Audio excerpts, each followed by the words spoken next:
आज़ाद हिंदुस्तान और इस हिंदुस्तान की कहानी भी कुछ इस प्रकार है कि यहाँ पर कई सारे जवान अपनी जान गंवाकर भी अमर हुए, तो कहीं देश के लिए आज भी मर मिटने को तैयार हैं। देखिए कोटा की स्पेशल रिपोर्ट।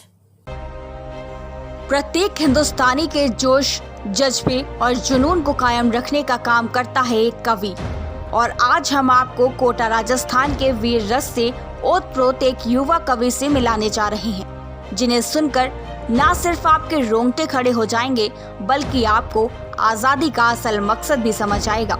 आगे देखिए सूचना इंडिया कोटा से ब्यूरो चीफ ज़ेबा पटेल की स्पेशल रिपोर्ट। नमस्कार, आदाब, स्वागत है आप सभी का सूचना इंडिया में। जैसे कि दोस्तों, हमारा पूरा देश 75वां स्वतंत्र दिवस बना रहा है। जी बिल्कुल, हमारे भारत एकमात्र ऐसा देश है जिसने पूरे विश्व को बहुत ही अनमोल चीज़ों से नवाजा है, जिनमें से एक कवि और उनकी कविताएं हैं। हमारे देश की महान शैलियों में से एक हैं ये कवि। ऐसे ही वरिष्ठ कवि आज हमारे साथ मौजूद हैं, प्रशांत टहलानिया जी। स्वागत है आपका सर सूचना इंडिया में। धन्यवाद ज़ेबा जी। जी, जैसे कि प्रशांत जी, 75वां आज़ादी दिवस हमारा देश बना रहा है। आप इस आज़ादी दिवस के ऊपर क्या कहना चाहेंगे हमारे देशवासियों को? ये आज़ादी बहुत ही बहुमूल्य आज़ादी है। यह बहुत आसानी से नहीं आई है।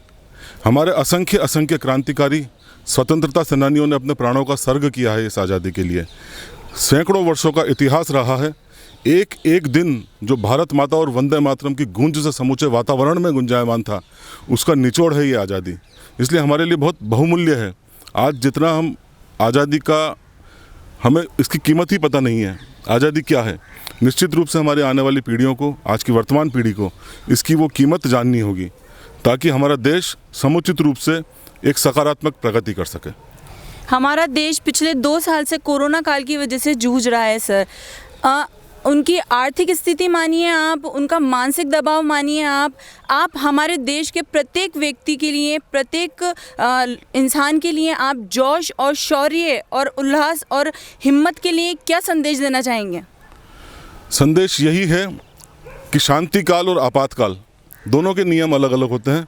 अभी तक देश ने युद्ध के आपातकाल देखे, जब एक सैनिक सीमा पर अपना दायित्व का निर्वाह करता था, लेकिन ये महामारी भी एक अवसर है एक नागरिक के लिए कि वो एक सैनिक की भांति खड़ा हो, अडिग रहे, डटा हुआ रहे और इस महामारी के शत्रु से मुकाबला करे। जी बिल्कुल। जैसे कि प्रशांत जी, आपने कब सोचा कि आपको एक कवि की ही प्रोफेशन के अंदर जाना है? क्या आपको ये प्रोफेशनल है या फिर ये आपका शौक़ है कि नहीं, देश के लिए ऐसी कविता और ऐसे जोश और जज्बे के लिए आपने कविता का ये प्रोफेशन चुना? सर्वप्रथम सूचना इंडिया में आज रूबरू हूँ। बहुत कुछ भूमिका मीडिया की रही। मैं भी पहले मीडिया में था और निश्चित रूप से एक पत्रकार के रूप में आपको कई ऐसे अनुभव मिलते हैं, ऐसी समाज की कड़वी सच्चाइयों से आप रूबरू होते हैं। धीरे धीरे लेखन प्रारंभ हुआ और ऐसे करते करते कब माँ शारदा का वरदान प्राप्त होता गया और कविताएं आती गईं। जी प्रशांत जी, जैसे कि आप देख सकते हैं, हमारे शहीद जवान जिन्होंने अपना बलिदान इस देश के लिए दिया है, एक एक कतरा इस देश के लिए अपना बिल्कुल न्यौछावर कर दिया। उनके पीछे जो उनकी वीरांगना है, उनका परिवार है, हमारी सरकार की क्या दिशा होनी चाहिए उनके परिवार को लेके, उनकी जिम्मेदारियों को लेके, ये हमारी समाज का भी जिम्मेदारी है, हमारी सरकार की भी जिम्मेदारी है। ऐसी कई वीरांगना है जो उनके सैनिक जो है देश के लिए बलिदान दे दिया, लेकिन उनकी देखभाल नहीं की जाती है पीछे से।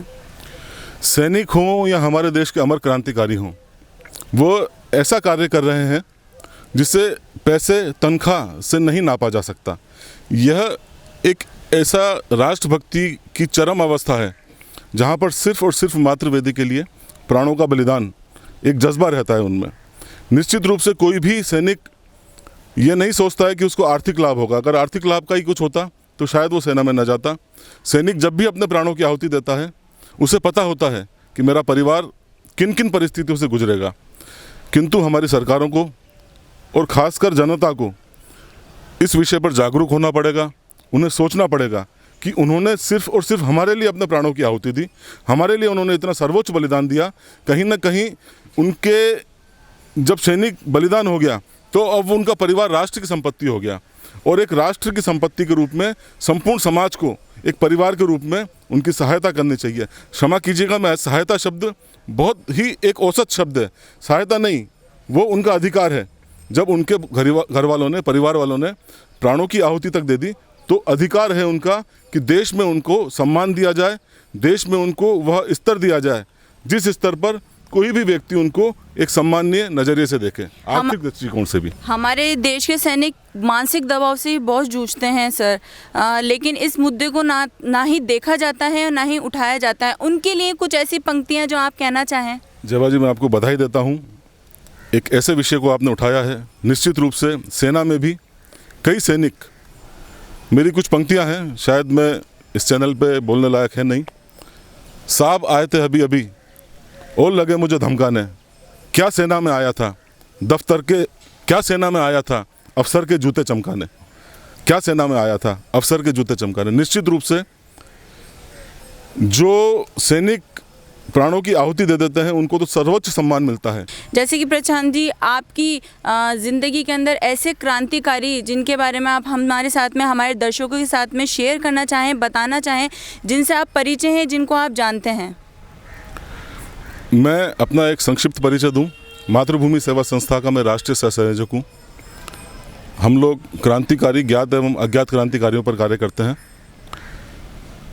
ज्ञात क्रांतिकार जितने भी हैं क्रांतिकारी, भगत सिंह, सुखदेव, राजगुरु, मेरे पास एक लंबी फहरिस्त है, यदि आप मुझे अनुमति दें। लगभग 1.25 लाख क्रांतियाँ हुई हैं, फांसियाँ हुई हैं गुलाम दौर में। किस किस का नाम लूँ साहब? वसुदेव बलवंत फड़के, सरदार अजीत सिंह, रासबिहारी घोष, शिचेंद्र सान्याल, राजा महेंद्र प्रताप, शिव वर्मा, मनमथनाथ गुप्त, रामकृष्ण शास्त्री, वसुदेव हरि चापेकर, दामोदर हरि चापेकर, बालाकृष्ण हरि चापेकर, लाला हरदयाल, सोहन सिंह भकना, भाई परमानंद, करतार सिंह सरबा, विष्णु गणेश पिंगले, बसंत कुमार विश्वास, मास्टर अमीरचंद, अवध बिहारी, बालमुकुंद, डॉक्टर हनुमंत सहाय, बागा जतिन, अरविंद घोष, अमरिंद चटर्जी, जगेश चंद, शरद चंद, सूर्य सेन, भगवती शरण वोरा, राजेंद्र लाहिड़ी, रोशन सिंह, विजय कुमार सिन्हा, गोपीनाथ साहा, अनंत सिंह, गणेश घोष, लोकनाथ बाउल, बटुकेश्वर दत्त, आगा हैदर, सैयद हैदर रजा, प्रफुल्ल चाकी, खुदीराम बोस, भिकाजी कामा, हेमू कलानी, विनायक दामोदर सावरकर, गणेश दामोदर सावरकर, गणेश शंकर विद्यार्थी, लाला लाजपत राय, राम प्रसाद बिस्मिल, अशफाकुल्ला खान, राजगुरु, सुखदेव, चंद्रशेखर आज़ाद और अमर क्रांति के प्रणेता भगत सिंह और असंख्य असंख्य क्रांतिकारी जिनका नाम ये अल्पबुद्धि, अल्पज्ञ कंठस्थ नहीं कर पाया। निश्चित रूप से जो ज्ञात क्रांतिकारी हैं उनको तो फिर भी कुछ सम्मान मिला, लेकिन जो अज्ञात क्रांतिकारी हैं, क्षमा चाहूँगा, कोटा की सड़कों पर भी मैंने एक ऐसा भिखारी देखा है जो अपने आप को स्वतंत्रता सेनानी होने का दावा करता था। यह हमारी आज़ादी के गाल पर सबसे बड़ा तमाचा है साहब। इससे बड़ा तमाचा क्या हो सकता है? बटुकेश्वर दत्त, उनकी बेटी श्री आदरणीय भारती बागची, उनसे मेरी बात होती रहती है, चर्चा होती रहती है। आप गूगल सर्च करिए, हमारे कई नवयुवा पीढ़ी के लोग तो बटुकेश्वर दत्त को जानते तक नहीं है। अंतिम दिनों में उन्होंने सिगरेट कंपनी का एजेंट बनकर अपनी नौकरी करी है, सेल्समैन की नौकरी करी है। कोई नहीं जानता था उनको, लोग उन पर हंसते थे, ताने मारते थे उनको। भगत सिंह के बराबर स्तर वाला एक क्रांतिकारी जिसकी आज़ाद भारत ने यह दयनीय हस्तता करी है, ये हमारी आज़ादी का कटु सत्य है। जी बिल्कुल प्रशांत जी, आपने अभी बताया कि कैसे कितने ही जवान, कितने ही शहीद इस देश के लिए शहीद हुए हैं, उन्होंने अपना बलिदान दिया है। ऐसे ही शहीदों के हज़ारों लाखों अनगिनत परिवार आपको देख रहे हैं, उनके लिए कुछ ऐसी कविता, ऐसी पंक्ति जो आप उनके परिवार के लिए हमारे सामने और हमारे दर्शकों को कहना चाहें सर। आज़ाद धरा पर नवल उदित सूरज लाया तू सेनानी, गोरों के विष बाणों से तू टकराया था सेनानी, जख्मों से भारत सींचा बहा खून जैसे पानी, हिंद धरा आज़ाद हुई क्योंकि तेरी थी कुर्बानी। बिल्कुल, तू भाग्य विधाता भारत का, तू भाग्य विधाता भारत का, फिर क्यों रोया तू सेनानी, फिर क्यों रोया तू सेनानी। बेशक, बिल्कुल प्रशांत जी।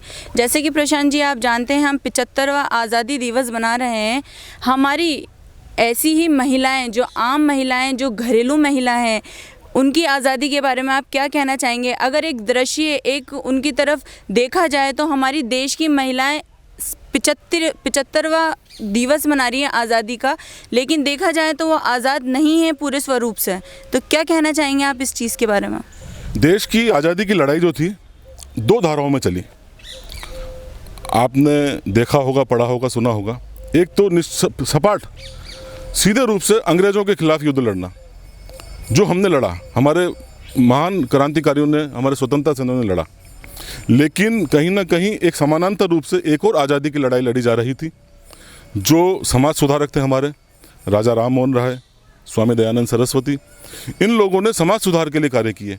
इन लोगों का मानना यह था कि यदि हमें गोरों से मुक्ति भी मिल जाएगी, यदि हमारे देश का दलित, वंचित, ऐसा तबका जिसको हम प्राथमिक तबका नहीं कहते हैं, यदि वह अभाव में रहा तो आज़ादी के कहीं मायने नहीं है।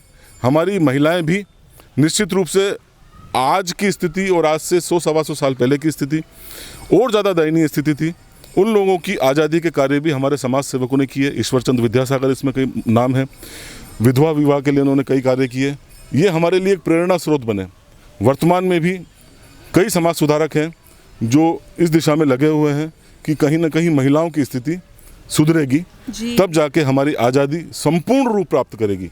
अन्यथा यदि हमारे घर की महिलाएं अपने आप को गुलाम महसूस करती हैं, बंधी हुई महसूस करती हैं, सामाजिक बंधनों में जकड़ी हुई महसूस करती हैं, तो क्या मायने इस आज़ादी के? ऐसे आज़ादी के बिल्कुल। जैसे कि प्रशांत जी, हमारे देश के ऊपर, भारत देश के ऊपर अंग्रेज़ों ने लगभग 200 साल से ज़्यादा शासन किया। क्या आपको लगता है कि 75वां जो अपन आज़ादी दिवस मना रहे हैं कि असल रूप में ये देश आज़ादी के रूप में देखते हैं आप या नहीं? असल रूप से आज़ादी एक मिलीजुली आज़ादी है। देखिए, आज हम खुले रूप से यहाँ पर इंटरव्यू कर रहे हैं, तो ये भी आज़ादी है। बिल्कुल। एक हमारा मन प्रफुल्लित है, हमारा देश आज़ाद, 75वीं वर्षगांठ, ये भी आज़ादी का ही एक प्रतीक है। अपनी जन्मभूमि, अपनी मातृभूमि, अपनी भारत माता का स्मरण, नमन, पूजन, वंदन, अभिनंदन करना चाहता हूँ, जो मेरे निष्प्राण शब्दों में ओजमयी चेतना का संचार कर उन्हें रक्त खौला देने वाले सामर्थ्य से परिपूर्ण करती है। 15 अगस्त हम दिवाली मनाते, फटाके फोड़ते हैं, होली में रंगों से खेलते हैं। 15 अगस्त का एक सिंबॉलिक अगर कुछ है तो हम ध्वजारोहण करते हैं। ये कवि है, इस कार्यक्रम में ध्वजारोहण तो नहीं कर सकता, लेकिन अपनी कंठ ध्वनि से निकले विशेष शब्दारोहण के माध्यम से मैं अपनी भारत माता का अभिनंदन करना चाहूँगा और तिरंगे की प्राण प्रतिष्ठा करना चाहूँगा शब्दारोहण के माध्यम से। इस बरबंड बयंड रूपी अखंड भारत देश में फैरंड समान उद्दंड शत्रु के पाखंड के घमंड को खंड खंड करने के लिए आज यहाँ उपस्थित प्रत्येक पौगंड एवं अपगंड को, मृत्युदेव कृतदंड को परास्त करने वाले मृत्यु विजेता मार्कंडे का वह प्रचंड रूप धरना होगा, जिससे कि अमर तिरंगे की ध्वजा के निखंड दंड को अपने प्रगंड भुजदंडों के माध्यम से माँ भारती के चरणों में दंडवत स्थापित किया जा सके। बिल्कुल प्रशांत जी, जैसे कि प्रशांत जी आपको पता है, मोदी जी भी हमारे देश की आर्थिक स्थितियों को लेके भी एक सैनिक की तरह डट के लड़ाई लड़ रहे हैं। आप हमारे मोदी जी के लिए भी क्या कहना चाहेंगे सर? निश्चित रूप से एक ऐसे ऊर्जावान प्रधानमंत्री जिन्होंने देश के कई अनसुलझे, जिन पर अभी तक सिर्फ बातें की जाती थी, चर्चाएं की जाती थी, असंभव सा माना जाता था, उन्हें वास्तविक रूप से साकार कर डाला है। निश्चित रूप से कश्मीर का एक ऐसा मुद्दा था जो ऐसा लगता था कभी नहीं सुधर सकता। आज कश्मीरी खुले स्वच्छंद रूप से विचरण कर सकते हैं बिना किसी आतंकवादी दहशत के। ये मोदी जी का चमत्कार है। आज कहीं ना कहीं हम आर्थिक रूप से सुदृढ़ हुए हैं, वो मोदी जी। यहाँ तक कि अंतर्राष्ट्रीय स्तर में भी जो हमें पहचान मिली है, वर्तमान में ओलंपिक, निश्चित रूप से कहीं ना कहीं उच्च स्तर की एक केंद्रीय रूप से, अनुशासित रूप से नियम बनाना, उस पर लागू होना, बहुत कुछ काम होता है, मेहनत होती है, तब जाके परिणाम आते हैं। निश्चित रूप से कुछ परिणाम नज़र आ रहे हैं, लेकिन फिर भी मैं कहना चाहूँगा अभी हमें और आगे जाना है। कहीं ना कहीं देश का सांप्रदायिक ताना बाना मजबूत हो, मोदी जी को या वर्तमान सरकार को ये कार्य करने होंगे, जिससे कि संपूर्ण देश में एक खुशहाली का माहौल, जो आज़ादी की जिसकी हम बात कर रहे हैं, आज़ादी अपने सच्चे अर्थों में परिभाषित हो पाएगी जब संपूर्ण देश का माहौल जो है एक खुशहालमय रहेगा। आर्थिक दृष्टिकोण से, सामाजिक दृष्टिकोण से, अभियंता हैं, डॉक्टर्स हैं, यहाँ तक कि नासा में हमारे लोग जा रहे हैं, आधे से ज़्यादा लोग हमारे होते हैं। हमारे पास बौद्धिक पावर है, संस्कार है। कमी सिर्फ जिसे हनुमान जी को जगाने वाली शक्ति, कमी उस शक्ति की है। यदि वो शक्ति जागृत हो जाए तो निश्चित रूप से आर्थिक दृष्टिकोण से ही हमारा देश पिछड़ा हुआ है, कहीं ना कहीं सामाजिक दृष्टिकोण से अपने आप जब बूस्टर लगेगा, जैसे हम वैक्सीन लेते हैं, दूसरी बूस्टर डोज लेते हैं, वैक्सीनेटेड तो है हमारा देश, इसकी बूस्टर डोज लगना बाकी है। जिस दिन ये बूस्टर लग जाएगा देश को, आप देखिएगा जैसे ओलंपिक में हमारे भाला फेंका गया है हमारे नीरज चोपड़ा जैसे, वैसे ही हर नीरज चोपड़ा होगा और इतनी दूर तक भाला जाएगा देश के विकास का कि दुनिया देखेगी, दुनिया याद करेगी। ऐसे ही प्रशांत जी, हमारे देश के युवाओं के लिए क्या संदेश देना चाहेंगे आप? स्वतंत्र है हमारा देश, युवाओं पे ही निर्भर है। हमारे देश का जो भविष्य है वो युवाओं पे ही टिका हुआ है। हमारे देश को ऐसी जोशीली और उत्साह, शौर्य, जज्बा के लिए आप क्या कहना चाहेंगे? मैं खुद कविताएं लिखता हूँ। युवाओं के लिए सिर्फ ये कहना चाहूँगा, राष्ट्र राष्ट्र राष्ट्र और सिर्फ राष्ट्र। कलम के हम पुजारी हैं, यही पैगाम लिखते हैं। सुबह से शाम तक वतन तेरा गुणगान लिखते हैं और लिखते लिखते जो स्याही कलम की खत्म हो जाए, कलम में रक्त भरकर माँ तुझे सलाम लिखते हैं। कलम में रक्त भरकर माँ तुझे सलाम लिखते हैं। कलम में रक्त भरने का मतलब ये नहीं है कि कटा और पेन में रक्त डाला है। कलम में रक्त भरने का मतलब यह है कि हम अपने आप को समर्पित कर रहे हैं देश को। युवा वर्ग से यही कहना है। जेबा जी, खुदीराम बोस जी मात्र 18 साल में फांसी, हेमू कालानी मात्र 18 साल में फांसी, भगत सिंह, सुखदेव, राजगुरु, कोई भी हमारा क्रांतिकारी जैसे फांसी हुई वो 30 साल से बड़ा था ही नहीं, सब युवा थे। युवाओं ने अपने कंधे पर मातृभूमि को, भारत माता को जब स्थापित किया तो देश की आज़ादी आ गई। आज का युवा अपने कंधे पर अपनी भारत माता को ले लेगा तो आज़ादी, जिसे कहते हैं आज़ादी, एक दुल्हन बन जाएगी। एक ऐसा अलंकार उनमें आ जाएगा कि जो देखने लायक होगा। बिल्कुल, आपने देखा युवा कवि हमारे साथ में मौजूद थे प्रशांत तहलानी जी। भारत जो हमारा भारत है, उसको, भारत के हर एक शहीद को सूचना इंडिया परिवार की तरफ से शत-शत नमन। मैं ज़ेबा पटेल, सूचना इंडिया से, धन्यवाद।